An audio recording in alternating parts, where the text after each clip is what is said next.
menertibkan hati, suara hati, niat kita ditertibkan dulu, jangan buru-buru. Apa-apa langsung, oh ini begini, itu salah, oh dia ini, saya nggak suka, ini begini. Nah, bukan begitu, jangan cepat bertindak atau berkata, dengarkan dulu suara kita. Ini benar apa enggak ya? Ini kira-kira seperti apa ya? Nah, ditimbang dulu, rasa itu ditimbang segala sesuatu, jangan langsung dikeluarkan frontal, cukup, tidak begitu. Nah, hasilnya apa sih? Bagi individu, perusahaan maupun individu, beyond success. Apa itu? Dengan menjalankan nilai human resource, semua terbit dari hati. Rises from the heart, not from human. Jadi kita bukan work by money saja. Kita work begitu, tidak dengan kalau bosnya nggak ada semangat, kalau bosnya ada, kalau bosnya pergi santai-santai main, kalau bosnya ada, oh dia langsung sesuai SOP. Enggak begitu, itu bukan human resource itu. Dengan menjalankan value human resource, dilihat ataupun tidak, ada aturan atau tidak, ya akan selalu terdorong positif. Nggak mungkin dia terdorong negatif. Dengan menjalankan value human resource, sikap anti korupsi dapat senantiasa dipertahankan secara perlahan dan berkesinambungan.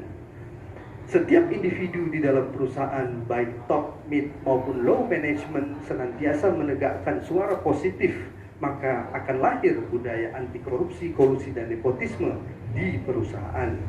Human resource value membentuk pribadi yang jujur, rendah hati, amanah, bertanggung jawab, dan sifat positif lainnya, memberikan dampak positif pada segala aspek kehidupan dalam rangka mencapai kemenangan pada diri, lingkungan, organisasi, bangsa, dan negara secara berkelanjutan.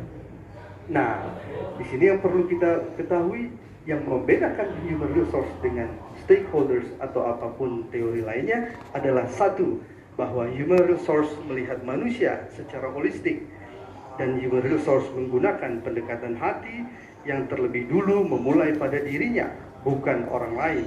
Dan yang keempat, human resource wajib menyertakan peran Tuhan. Baru setelah itu kita selesaikan secara perlahan, baru kita berbicara produknya, proses berpikir, kepintaran, ilmu pengetahuan, perilaku, adat istiadat, kedokteran, sospol, ekonomi, filsafat, humaniora, budaya, dan lain sebagainya. Sesuai dengan surat Al-Anfal ayat 53, tidak akan mengubah suatu nikmat yang telah diberikannya kepada suatu kaum hingga kaum itu mengubah apa yang ada pada diri mereka sendiri. Kalau kita belum mengenal diri kita, bagaimana kita mau merubah diri kita?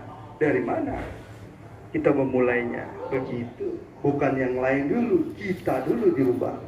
Kemudian sabda Nabi, tidak melihat kepada rupamu dan tubuhmu, hanya melihat pada hatimu. Jelas sesuai dengan apa yang disampaikan di awal tadi. Dan juga bahwa sesungguhnya segala amal tergantung padanya, sehingga kita sudah tahu mana itu niat, mana itu posisinya pada manusia tadi. Nah, barulah dapat bermanfaat apa-apa yang diupayakan oleh manusia tadi melalui produknya. Karena tanpa intervensi Tuhan, maka produk manusia tidak akan memberikan feedback negatif, dan akan terjadi interconnected influence dengan sifat manusia, seperti yang tadi telah kami ilustrasikan, kami kirimkan kembali, bahwa manusia diciptakan Tuhan. Apabila manusia ini tidak diurus oleh Tuhan, produknya akan kembali mengcounter. Apa itu tadi? Korupsi, ada kesempatan, hoax, dan lain sebagainya. Itu yang akan terjadi. Barulah problem secara perlahan dengan menegakkan nilai human resource dapat selesai secara perlahan.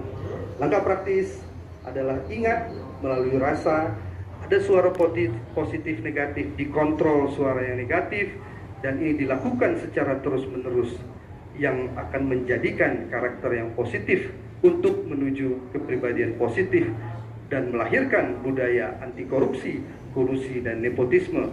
Barulah ini melahirkan positif self-motivated, efisiensi, produktivitas, dan bahkan perusahaan yang bebas KKN. Yang terakhir adalah menciptakan kemenangan pada diri sendiri, lingkungan, organisasi, bangsa dan negara secara berkelanjutan. Demikian yang dapat kami sampaikan, Prof. Arskal.